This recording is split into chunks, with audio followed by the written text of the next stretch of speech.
Hi everyone and welcome. In this video, we're going to continue with our treatment of L'Hopital's rule, and we're going to take a look at indeterminate products. That is, indeterminate forms of the type 0 times infinity.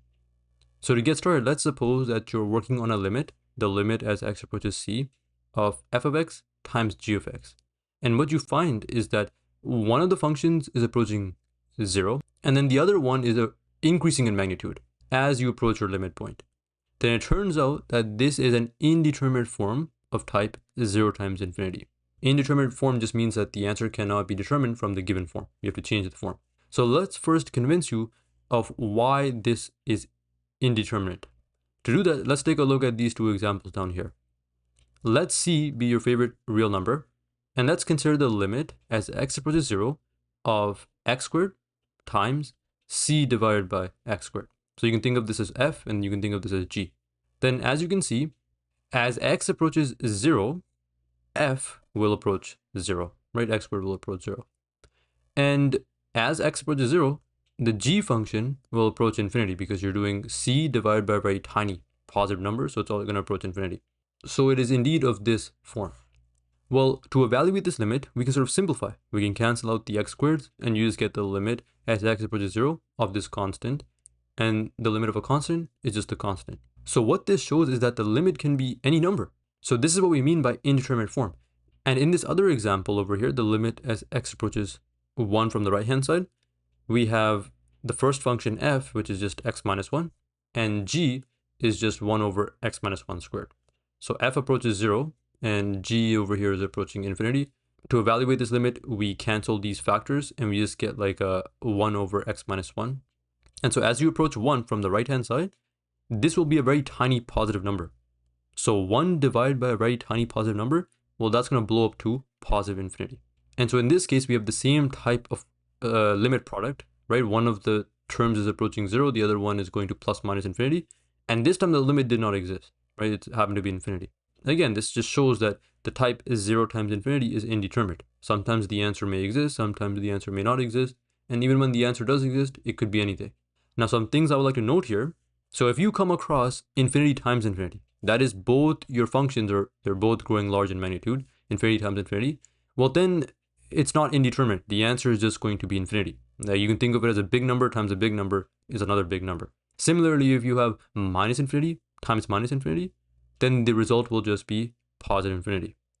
Or if you have minus infinity times infinity or infinity times minus infinity, then in both of these cases, you're going to get minus infinity as the final result. Okay, so these are not indeterminate, they're determinate. If you ever come across a limit of this form, you can just place the answer right there without too much thinking. Another thing I want to mention is that let's say you have, instead of 0 times infinity, which we know is indeterminate, let's say you have like 2 times infinity or 17 times infinity. Then these are also not indeterminate. The answer is going to be plus or minus infinity depending on the signs. So now let's learn how to tackle the indeterminate type of 0 times infinity. As we learned in the previous lesson, L'Hopital's rule only applies to indeterminate types 0 over 0 and infinity over infinity. So to tackle the type 0 times infinity, we have to somehow convert it. We have to somehow convert this indeterminate product to an indeterminate quotient. Okay, then we can apply L'Hopital's rule.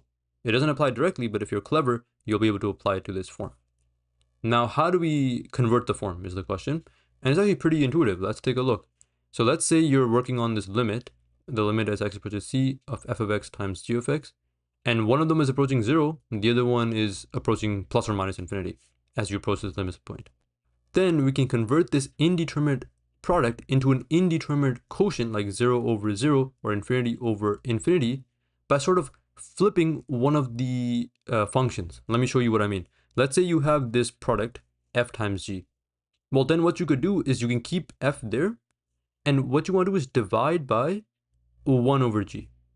Okay, so algebraically, this is going to be the same as the original, because dividing by a fraction is the same thing as multiplying by the flip, right? And that's exactly this guy. And there's nothing special about g. You could have also flipped f. So let's keep g and let's flip f. So we're going to divide by the flip of f. And it's algebraically equivalent because dividing by a fraction is the same thing as multiplying by its flip, right? And you get g times f, which is the same thing as fg. So the thing to highlight here is that I'm not saying do f divided by g. That's something different. You can't just bring 1 down to the denominator. That will be completely different. What I'm saying is you want to divide twice, right? You want to do f divided by the flip of g. That will be actually algebraically equivalent to that. So it's a little bit subtle, but make sure you understand that. But now if we analyze the limiting behavior, we'll see that by assumption, f is approaching 0. And then we know that g is becoming very large in magnitude.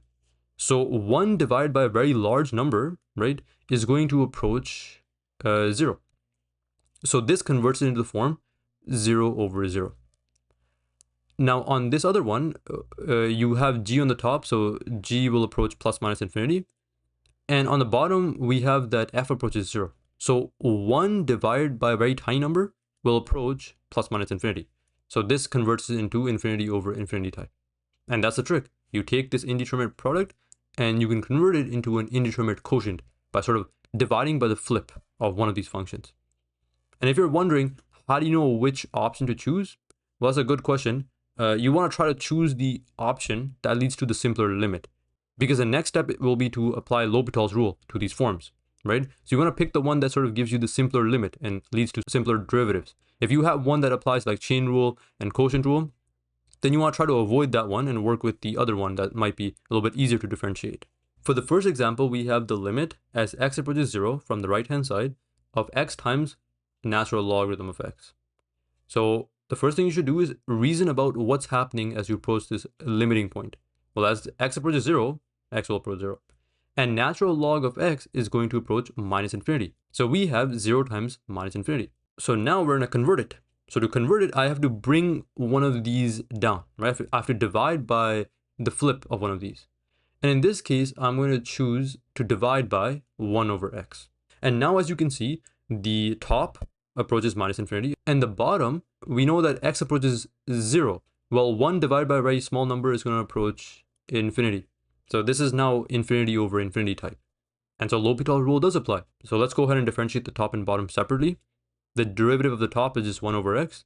The derivative of the bottom, you can just think of it as x to the minus 1 and then apply the power rule. So you bring the exponent down and then subtract 1 from the exponent, and you'll get negative 1 over x squared. Now, when you try plugging in 0 again, you'll see that we have sort of like infinity over infinity form again. Okay? And instead of applying L'Hopital's rule again, first try to simplify. Don't just keep applying L'Hopital's rule. Things are going to get more complicated. If you can simplify, try doing that first. So here we have this complex fraction, and to simplify this complex fraction, you can just multiply by the flip. And that's what we've done over here. We have minus x squared over 1. This way, the x on the bottom cancels with one of the x's on the top, and we're just left with minus x. And then the limit as you approach 0 from the right-hand side of minus x is just 0. And so therefore, this limit evaluates to just 0. Now let's take a look at the next example. In this case, we have an infinite limit, the limit as x approaches minus infinity of x times sine of 1 over x. So let's reason about what type of indeterminate form we're working with here. As x approaches minus infinity, x will approach minus infinity. And then as x approaches minus infinity, you're doing 1 divided by a very big number, right? Very big negative number. So this will approach 0. And what sine of 0? 0. So this is an indeterminate product once again. It's minus infinity times 0. So that means we have to convert the form. You want to divide by the flip of x, so 1 over x. Now as x approaches minus infinity, the denominator will approach 0. And the numerator, as we already discussed, is going to approach 0, right? Because the inside approaches 0. So sine of 0 is 0. That's why it approaches 0 over 0. So we successfully converted the indeterminate product into an indeterminate quotient. And now we can go ahead and apply L'Hopital's rule. Let's go ahead and differentiate the top and bottom separately. The derivative of sine is cosine. You keep the inside function the same. Then you chain it by the derivative of the inside function. The derivative of 1 over x is minus 1 over x squared. This is by like the power rule, thinking of it as x to the minus 1. And same idea over here. The derivative of 1 over x is minus 1 over x squared. Now you can see that these sort of cancel out, which is very nice. And you're left with the cosine of 1 over x. Now, by the same reasoning, as x becomes very large and negative, you're doing 1 divided by a very a big negative number. So this quantity will approach 0, and cosine of 0 is just 1.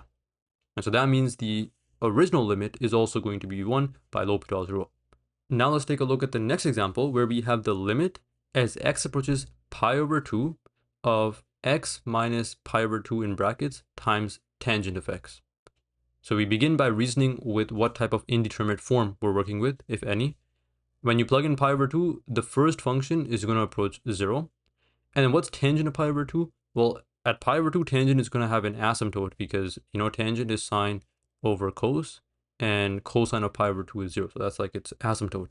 So it's going to approach infinity. We have the type 0 times infinity. So to convert this indeterminate product into an indeterminate quotient, we have to bring one of these functions down. Now, over here, you might think, let's go ahead and bring the linear term down. But it turns out that bringing the linear term down will not work. Let's take a look at the side over here, which I tried to do that. So we have the limit as x approaches pi over 2 of tangent x divided by the flip of that linear function, 1 over x minus pi over 2. Now, both the top and bottom will approach infinity. And so L'Hopital's rule can be applied. We just have to go ahead and differentiate the top and bottom. The derivative of tangent is secant squared. And then you can also differentiate this. You're going to get 1 over the thing squared. So x minus pi over 2 squared. And what you're seeing is that we still have infinity over infinity. When you plug in pi over 2, secant is just 1 over cosine, right? Cosine of pi over 2 is 0. And so this is still infinity. And this is still going to approach infinity as well. Yeah, so it's getting worse, as you can see. Now you will have to apply L'Hopital's rule again. And what you'll realize is that no matter how many times you differentiate this, the denominator will not get simplified. It's just going to get more and more complicated. So when this happens, what you want to do is backtrack and just work with the other option. You want to leave the linear term as is and bring the tangent down. So we're going to divide by 1 over tangent x. But 1 over tangent x is the same thing as cotangent x. Now let's reason about what's happening as we approach pi over 2. Well, the top will clearly go to 0.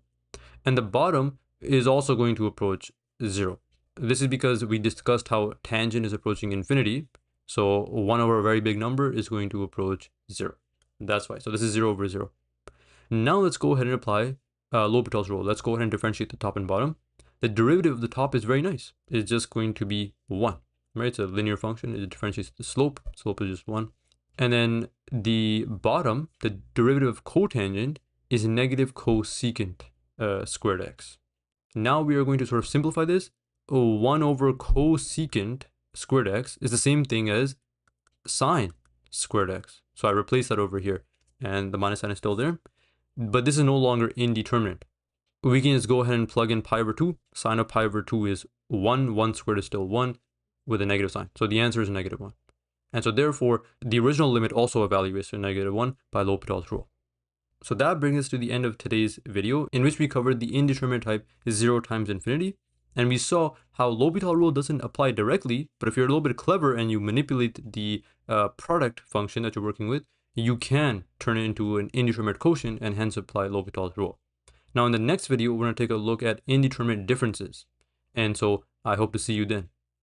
Thanks for watching. If you enjoyed this video or found it helpful, I would really appreciate it if you could like the video and subscribe for more content. And if you have any questions or thoughts, feel free to leave a comment down below. I would love to hear from you.